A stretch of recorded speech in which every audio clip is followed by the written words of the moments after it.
अहमकों की रियासत का अजीम बादशाह अपने चंद सिपाहियों के साथ जंगल में शिकार करने के लिए निकला हुआ था।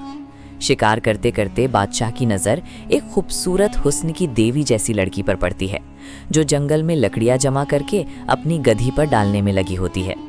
बादशाह उसे देखते ही फौरन अपना दिल हार बैठता है और कुछ सिपाहियों को उस लड़की के बारे में मालूमात लेने के लिए वहीं छोड़कर खुद बाकी सिपाहियों के साथ आगे को चल देता है। दूसरे दिन मालूमात के मिलने पर बादशाह को पता चलता है कि वो एक फ़कीर की बेटी है, तो बादशाह उस लड़की के माँ बाप को कुछ पैसे और साजो सामान देकर उससे शादी कर लेता है और ख़ुद को बदनामी से बचाने के लिए ससुराल वालों को महल की तरफ रुख करने से सख्ती से मना करते हुए कहता है कि अगर कुछ भी आप लोगों को चाहिए या फिर कोई बात हो तो हर महीने खर्च देने के लिए आने वाले शख्स को पैगाम भेज देना। गरीब माँ बाप बेटी की खुशी के लिए ना चाहते हुए भी बादशाह को हाँ कर देते हैं। कुछ अरसा गुजरने के बाद घर वालों की तरफ से मलका को पैगाम आता है कि अपनी प्यारी जमाला बीबी फौत हो गई है। इस रियासत में एक कानून था, वो ये कि जब भी शाही खानदान का कोई फर्द फौत होता तो पूरी की पूरी रियासत की आवाम गंजी होकर शाही खानदान के साथ बराबर 3 दिन तक गम में शरीक होकर सोग मनाती। जब शाही खानदान से लोगों को खबर मिली कि जमाला बीबी फौत हो गई है तो पूरी रियासत की आवाम ने बिना सोचे समझे एक के बाद एक गंजे होना शुरू हो गए और एक ही दिन में पूरी की पूरी रियासत गंजी होकर बैठ गई। पूरी रियासत में हर तरफ सोग मनाया जाने लगा और साथ ही साथ मस्जिदों के मौलवी हजरात, मंदिरों के पुजारी जमाला बीबी के लिए सुबह और शाम मगफरत की दुआएं करने लगे। सस्ते शायर जमाला बीबी की खूबसूरती पर नज़में और गज़लें गाने लगे। आशिक मिजाज लोग उसकी अचानक मौत के होने से दुख से निढाल हो जाते थे। वजीर और मुशीरान अवाम में उसकी मौत को नाकाबिले तलाफी रियासत का नुकसान करार दे दिया था। इसी रियासत का एक वजीर जो किसी दूसरी रियासत में सरकारी दौरे पर बाहर को गया हुआ था, वापस आया तो क्या देखता है कि रियासत के सारे सिपाही समेत गंजे हुए खड़े हैं।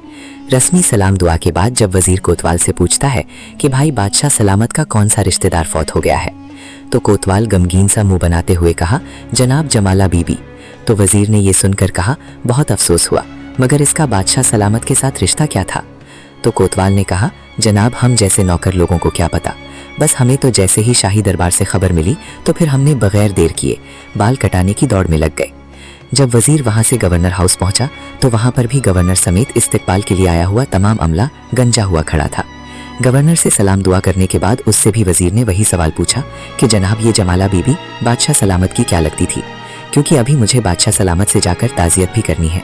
तो गवर्नर ने कहा, जनाब हमें तो कोई खबर नहीं, बस शाही खानदान से खबर आई तो फिर हम रस्म व रिवाज के ऐन मुताबिक गंजे होना शुरू हो गए। जब बादशाह की दरबार में हाजिर हुआ तो कुछ देर की बातचीत होने के बाद वजीर गमगीन चेहरे के साथ बड़ा सा मुंह बनाते हुए सिसकियों के साथ, बादशाह सलामत बहुत अफसोस हुआ। कुछ वक्त गुजरने और वजीर के तसल्ली देने पर जब कुछ गम कम हुआ तो वजीर ने डरते डरते पूछा, जनाब गुस्ताखी माफ, ये बताएं कि जमाला बीबी आखिर थी कौन? तो इस पर बादशाह परेशानी से मुंह ठीक करते हुए कहा, पता तो मुझे भी नहीं। वजीर जवाब सुनकर हैरान हो गया और कहने लगा, जनाब सारी रियासत गंजी हुई पड़ी है, लेकिन आपको पता ही नहीं? तो बादशाह ने कहा कि असल में वो मेरी बेगम की कोई दूर की रिश्तेदार थी। बादशाह मुलाकात से फारिग होकर बेगम के पास गया और कहने लगा, खुदा भला करे तेरा, आज तो मैं वजीर के सामने बड़ा ही शर्मसार हुआ हूँ, मुझे ये तो बताओ आखिर ये जमाला बीबी आपकी रिश्ते में लगती क्या थी? बेगम फौरन चौंक कर कहा, अल्लाह ना करे, वो तो मेरी गधी थी जिस पर मैं जंगल से लकड़ियाँ काट कर लाती थी और मेरे माँ बाप उसे प्यार से जमाला बीबी कहते थे। ठीक ऐसे ही आज हमारे मुआशरे में करोड़ों लोग हैं जो घोड़ों और कंधों जैसी चीज़ों के पीछे भागते हुए पाए जाते हैं और उनको पता ही नहीं होता कि हम कहाँ जा रहे हैं। ऐसे लोग जो बगैर सोचे समझे कुछ भी फौरन मान लेते होते हैं, उनके साथ भी कुछ इससे मुख्तलिफ नहीं होता है।